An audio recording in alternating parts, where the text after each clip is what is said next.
حضرت فاروق اعظم کا زمانہ ہے، ایک عورت مسجد نبوی میں نماز پڑھنے کے لیے جاتی ہے، راستے میں ایک نوجوان رستہ روک کے کھڑا ہو جاتا ہے اور راستے میں روزانہ کھڑا ہوتا ہے اور اس کی تیکھی نظروں کے تیر اس عورت کو بے چین کرتے ہیں۔ ایک دن رک گئی اور پوچھا کیا مسئلہ ہے تجھے؟ اس نے کہا کہ میں تمہارا چاہنے والا ہوں اور تمہیں حاصل کرنا میری زندگی کا سب سے بڑا مسئلہ ہے، اگر تم بولو تو آسمان سے تارے بھی توڑ لاؤں۔ اس نے کہا مجھے تارے نہیں چاہیے، میری ایک ہی خواہش ہے، اگر تم وہ شرط پوری کر دو تو پھر جو تم کہو گے میں اس کے لیے حاضر ہوں گی۔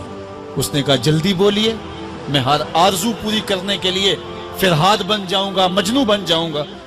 اس نے کہا میری لمبی چوڑی شرائط نہیں، ایک ہی شرط ہے، 40 دن تک حضرت عمر کے پیچھے نماز پڑھنا، 40ویں دن کی آخری نماز کے بعد یہاں میں تیرا انتظار کروں گا۔ اس نے کہا کہ یہ کون سا مشکل کام ہے۔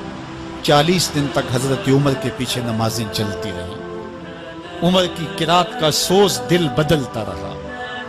40 دن کے بعد آخری نماز جب ہوئی تو وہ نوجوان لڑکی راستے میں کھڑی تھی اور یہ نظریں جھکا کے گزرنے لگا، تو اس نے آواز دے کے کہا حسب وعدہ تیرے لیے حاضر ہوں۔ اس نے کہا خیر سے کھڑی رہو، عمر نے دل کا تعلق رب سے جوڑ دیا ہے، تیری دعا ہے کہ ہو میری آرزو پوری۔ اقبال بولا تیری دعا ہے کہ ہو میری آرزو پوری، میری دعا ہے کہ تیری آرزو بدل جائے، تیری تمنا ہی تبدیل ہو جائے۔ آرزوؤں تو ساری زندگی پوری نہیں ہوتی، کاش ہے کوئی زندگی کا رخ ہی پھیر دے، کوئی زندگی کی سمت ہی تبدیل کر دے۔ جس کو حاصل کرنے کے لیے دن رات مرے جا رہے ہیں، کاش وہ مقصود ہی نہ رہے، وہ مطلوب ہی نہ رہے، وہ زندگی کا حاصل ہی نہ رہے، زندگی کو حقیقت کا نور مل جائے، ہمیں پتہ چل جائے ہم اس دنیا پہ آئے کس لیے تھے، ہماری زندگی کا مقصد کیا ہے۔ ایک طبقہ تو وہ ہے جو گناہ کرنے کے باوجود بھی نہیں ڈرتا، اور دوسرا طبقہ ہے گناہ کرنے کے بعد دل کانپ جاتے ہیں کہ یہ گناہ ہم سے کیوں سرزد ہو گیا، اور تیسرا طبقہ وہ ہے کہ جو نیکی کرنے کے باوجود بھی ڈرتا ہے، پتہ نہیں میری نیکی بھی قبول ہوئی ہے یا کہ نہیں۔ حضرت سیدنا عمر رضی اللہ تعالیٰ عنہ عید کے دن رو رہے تھے تو کسی نے روک کے کہا کہ آج تو خوشیوں بھرا دن ہے، روزوں کی تکمیل ہوئی، ہر بندہ عید منا رہا ہے اور آپ رو رہے ہیں۔ تو فرمایا کہ مجھے نہیں پتا کہ میں مقبولین میں سے ہوں یا مطرودین میں سے، میری نیکی قبول ہوئی ہے، میرے روزے قبول ہوئے ہیں یا رد کر دیے ہیں۔ یہ وہ لوگ ہیں کہ جو نیکی کرنے کے باوجود بھی ڈرتے ہیں کہیں ہماری نیکی رد نہ کر دی گئی۔ اللہ اکبر۔ حضرت حسن بصری رضی اللہ تعالی عنہ رو پڑے تو کسی نے کہا حضرت کیوں روئے ہو؟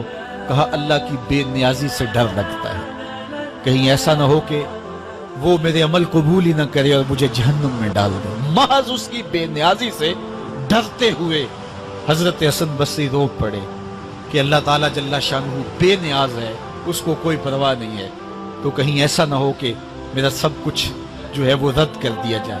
تو خوف سے، اللہ کی خشیت سے، اس کی بے نیازی سے ڈرتے ہوئے عمل صالح کرنے کے باوجود بھی ڈرتے ہیں، کہیں ایسا نہ ہو کہ ہمارے عمل رد کر دیے جائیں۔ اور کچھ لوگ خاتمے کی وجہ سے ڈرتے ہیں، کہیں ایسا نہ ہو کہ ساری زندگی ہمارا عمل اچھا رہا ہو اور ہمارا آخر برباد ہو جائے۔ ایسے لوگ بھی ہوتے ہیں کہ جن کے عمل بہت اچھے ہوتے ہیں ساری زندگی، لیکن ان کا آخر ٹھیک نہیں ہوتا۔ بلعام بن باورا کی مثال ہمارے سامنے موجود ہے۔ بنی اسرائیل کا مستجاب الدعوات ولی تھا، اور جب ہاتھ پھیلا کے دعا مانگتا تو منہ پہ ہاتھ بعد میں پھیرتا، قبولیت پہلے ہو جاتی، اتنا مستجاب الدعوات ولی تھا۔ پھر کیا ہوا کہ اللہ کے نبی کے خلاف اس نے ہاتھ اٹھا دیے، عجب میں آ گیا کہ میں اللہ کی بارگاہ میں مقبول ہوں اور میری ہر دعا مان لی جاتی ہے۔ تو پھر کسی کے کہنے پہ وقت کے نبی کے خلاف بد دعا کرنے کے لیے کھڑا ہو گیا، اور جو کہنا چاہ رہا تھا وہ اپنے حق میں نکل گیا، اور پھر زبان اس کی لٹک گئی، زمین چاٹتا تھا، اور قرآن نے کہا مَثَلُهُ كَمَثَلِ الْكَلْبِ، اس کی مثال کتے کی مثال ہے۔ اب ذرا غور کیجئے کہ بنی اسرائیل کا مستجاب الدعوات ولی ہے، لیکن انجام کتنا بد ہوا۔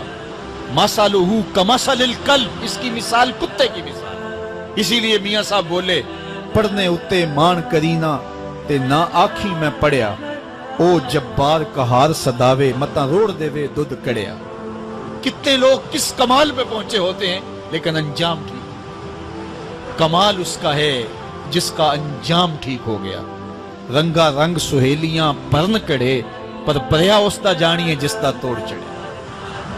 حضرت ابو ملیکہ رضی اللہ تعالی عنہ فرماتے ہیں، بخاری کتاب الایمان میں یہ روایت ہے، فرماتے ہیں میں 30 اصحاب رسول سے ملا ہوں۔